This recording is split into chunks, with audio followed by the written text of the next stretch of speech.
to a big legal fight in Virginia. It's over plans for development at Alexandria's waterfront. Last week, the Supreme Court of Virginia dismissed an appeal filed by residents who are against the plan.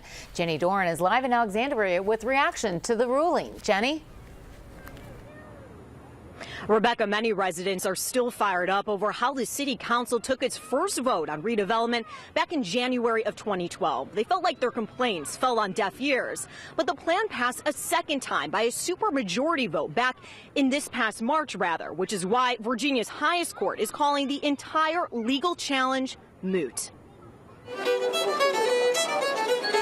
At the King Street Art Festival in Alexandria, it's not just music and shopping on the minds of residents. People feel passionately, and it's important that you feel passionately about the place that you live. A debate brewing for decades is reaching a fever pitch.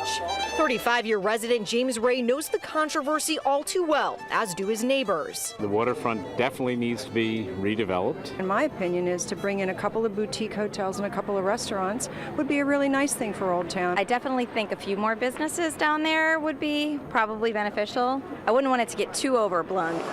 Opponents of the plan, which calls for 2 new hotels and businesses in vacated warehouse space, plus parks, hit a new roadblock Friday. The Virginia Supreme Court dismissed one of the last major legal challenges, ruling the plans were lawfully adopted by the city council in March. The game is not over for us. Bert Ely says he's disappointed with the Supreme Court's decision, but it won't silence the critics who fear redevelopment will spell a traffic nightmare and more headaches. We're concerned about development that will have a negative effect on the unique historic character of Old Town and the waterfront area. The attorney representing a group of female opponents, dubbed the Iron Ladies, is looking beyond the setbacks and celebrating the victories in this lingering dispute. Citizens are going to be involved in that process, and if the city oversteps its bounds, the citizens are going to be there to hold them accountable. And I think that's what this lawsuit and the lawsuits have done.